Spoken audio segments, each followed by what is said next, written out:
Vampire Donald Trump 5 দিনের যুদ্ধবিরতির ঘোষণা করে হইচই ফেলে দিয়েছিলেন কিছুক্ষণ আগে এবং জানিয়েছিলেন ইরানের সঙ্গে সমস্ত রকমের সংঘাত মেটানোর জন্য আলোচনা করছে আমেরিকা এবং ইরান। অথচ তার যে দাবি সম্পূর্ণ মিথ্যা, ভুয়ো। ইরানের সঙ্গে আমেরিকা যুক্তরাষ্ট্রের যুদ্ধবিরতির বিষয়ে কোনো রকম আলোচনা হচ্ছে না, সেই কথাই খুব জোরের সঙ্গে জানিয়েছে ইরানের বিদেশ মন্ত্রক।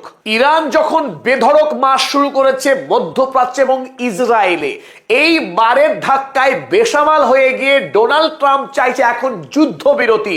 সকালবেলায় ওয়াশিংটনের হোয়াইট হাউসে ঘুম থেকে উঠেই পরিমরি করে এই রক্তপিপাসু ডোনাল্ড ট্রাম্প, যিনি গোটা ইরানকে হাড় সহ গিলে খেতে এসেছিলেন তার আগ্রাসী বন্ধু বেঞ্জামিন নেতানিয়াহুকে নিয়ে, এবার ইরান এমন পেটানি এবং এমন ঠ্যাঙানি শুরু করেছে, ঠ্যাঙানি খেয়ে এবার ডোনাল্ড ট্রাম্প তার ট্রুথ সোশ্যাল পোস্টে দাবি করলেন 5 দিনের যুদ্ধবিরতি হয়েছে ইরানের সঙ্গে এবং ইরানের সঙ্গে মধ্যপ্রাচ্যে সমস্ত বিবাদ মিটে নেওয়ার জন্য আলোচনা করছে আমেরিকা এবং তেহরান।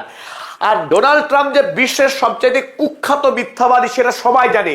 এই মিথ্যাবাদী ডোনাল্ড ট্রাম্প নতুন করে যে ফাঁদ পাচ্ছে ইরানের জন্য সেটা ইরান ভালো করেই জানে। তাই আমেরিকার এই যুদ্ধবিরতির প্রস্তাবকে ফুৎকারে উড়িয়ে দিয়ে ইরান জানিয়েছে আমেরিকার সঙ্গে কোনো যুদ্ধবিরতি নয়, তারা যুদ্ধই চায় আমেরিকার সঙ্গে। ইরানের বিদেশ মন্ত্রক এই একটু আগেই জানিয়েছে তারা আমেরিকার সঙ্গে কোন রকম আলোচনা চালাচ্ছে না, এমনকি আলোচনা চায়ও না। তারা ডোনাল্ড ট্রাম্পকে এবং বেঞ্জামিন নেতানিয়াহুকে বারের বদলে বার দিতে চায়, তারা কথা চায় না। কথা অনেক হয়েছে, এখন যুদ্ধ চায় তেহরানের দাবি। যতক্ষণ না পর্যন্ত এই দুই ভ্যাম্পায়ারকে একসাথে শিক্ষা দিতে পারছে ইরান, ততক্ষণ পর্যন্ত কোন রকম আলোচনা নয়। ইরানের ইসলামিক রেভলিউশনারি গার্ড কোর জানিয়েছে there has been no direct or indirect contact between Iran and the US.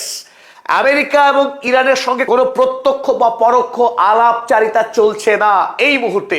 সুতরাং ডোনাল্ড ট্রাম্প যে দাবি করেছে যে তিনি 5 দিনের জন্য যুদ্ধ বিরতি ঘোষণা করলেন, ইরানের জ্বালানি কিংবা বিদ্যুৎ কেন্দ্রে কোন রকম মার্কিনী হামলা চালাবে না এবং গোটা সপ্তাহ ব্যাপী অর্থাৎ আজ সোমবার এই গোটা সপ্তাহ ব্যাপী তেহরানের সঙ্গে ওয়াশিংটন আলোচনা করবে মধ্যপ্রাচ্যে যাতে ইরান এবং আমেরিকা শান্তিপূর্ণ যুদ্ধবিরতি করতে পারে তার সমস্ত রকম ব্যবস্থা গ্রহণ করছে ডোনাল্ড ট্রাম্প, এই দাবি করেছিলেন ট্রুথ সোশ্যালে।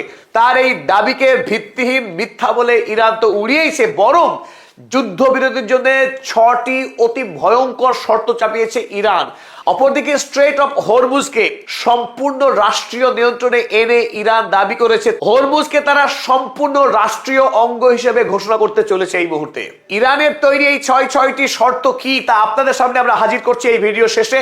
যে শর্ত মানতে বাধ্য হবে শেষ পর্যন্ত যুদ্ধে পরাস্ত ডোনাল্ড ট্রাম্প এবং বেঞ্জামিন নেতানিয়াহু। তারা যেহেতু হেরো, এই যুদ্ধে যেহেতু পরাস্ত হচ্ছে আমেরিকা এবং ইসরায়েল, সুতরাং ইরানের চাপিয়ে দেওয়া শর্তেই আমেরিকাকে রাজি হতে হবে, অন্য কোনো পথ খোলা নেই আমেরিকা বা ইসরায়েলের জন্য। ডোনাল্ড ট্রাম্পের 5 দিনের যুদ্ধবিরতির ঘোষণা আসলে একটা ফাঁদ, আসলে একটা ফন্দি। আর এই ফন্দি তেহরানের বুঝতে সময় লাগেনি। তেহরানের বিদেশ মন্ত্রক মেহের নিউজ এজেন্সির মাধ্যমে জানিয়েছে যে Donald Trump statements are part of efforts to reduce energy prices and buy time to implement his military plans. Donald Trump আসলে বিশ্বের বাজারে তেলের দাম যে হুড়মুড় করে বাড়ছে, সেই বর্ধিত তেলের দাম কমানোর জন্য তিনি এই মিথ্যা টুইট করেছেন। দ্বিতীয়ত, ইতিমধ্যেই ইসরায়েল সামরিকভাবে বিধ্বস্ত, তার আকাশ প্রতিরক্ষা ব্যবস্থা ভেঙে পড়েছে পুরোপুরি। তাই এই 5 দিনের সময় কিনে এখন ওয়াশিংটন চাইছে ইসরায়েলকে নতুন করে সামরিক অস্ত্র সাপ্লাই করে তাকে শক্তিশালী করা এবং নতুন উদ্যমে নতুন শক্তি নিয়ে ইরানের বিরুদ্ধে ঝাঁপিয়ে পড়ার একটা ভয়ঙ্কর ষড়যন্ত্র লিপ্ত হয়েছে ডোনাল্ড ট্রাম্প। আর এই ষড়যন্ত্রকে খুব ভালো করে পড়তে শিখেছে ইরান। তাছাড়া গণহত্যাকারী বেঞ্জামিন নেতানিয়াহুর পাতা ফাঁদে পা দিয়ে ডোনাল্ড ট্রাম্প সম্পূর্ণ অপ্রস্তুত অবস্থায় যুদ্ধে ঝাঁপিয়ে পড়েছিল। এখান থেকে বোঝা যাচ্ছে যে যুদ্ধে নামার আগে ডোনাল্ড ট্রাম্পের কোনো স্পষ্ট প্ল্যান ছিল না, এমনকি ন্যারেটিভও সেট করতে পারে ঠিক কেন ইরান হামলা করছে।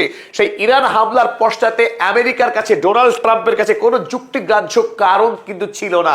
ফলে এই মুহূর্তে বেসামাল যুদ্ধে পরাস্ত হয়ে ডোনাল্ড ট্রাম্প চাইছে সময় কিনতে, নতুন করে ন্যারেটিভ, নতুন করে শক্তি নিয়ে যুদ্ধে ঝাঁপিয়ে পড়তে।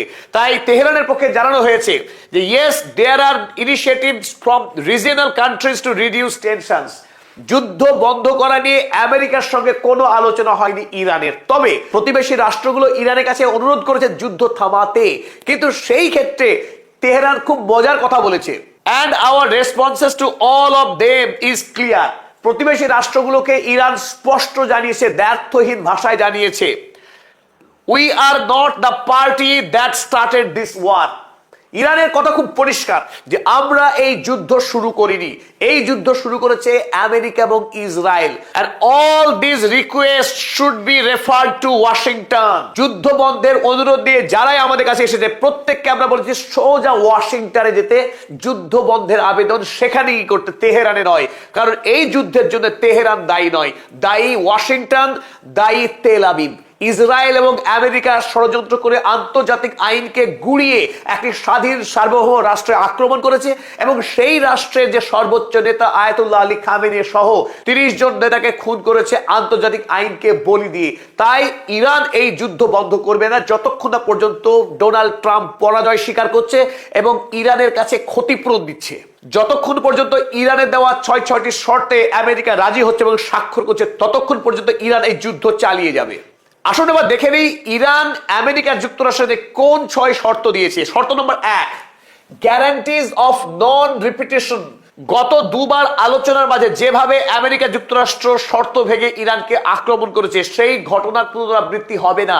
এটা বিশ্বের শক্তিশালী রাষ্ট্রগুলোকে মিলিতভাবে ইরানের কাছে ঘোষণা দিতে হবে যে আমেরিকা আর একইভাবে ইরানের উপর ঝাঁপিয়ে পড়বে না। ইরান কোনো সফট টার্গেট নয়, তাই ইচ্ছা হলে ইরান হামলা করবে, এই ধরনের ঘটনা বন্ধ করতে হবে।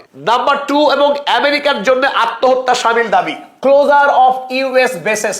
মধ্যপ্রাচ্যের সমস্ত মার্কিন সেনা ছাউনিকে চিরতরে বন্ধ করতে হবে। Saudi Arab, Qatar, Bahrain, Oman, আরব আমিরাতের মতো দেশগুলিতে আমেরিকার যে অসংখ্য সেনা ছাউনি রয়েছে সেই সেনা ছাউনিকে গুটিয়ে নিয়ে যেতে হবে। আরব বিশ্বকে মার্কিন আধিপত্য থেকে মুক্ত করতে হবে।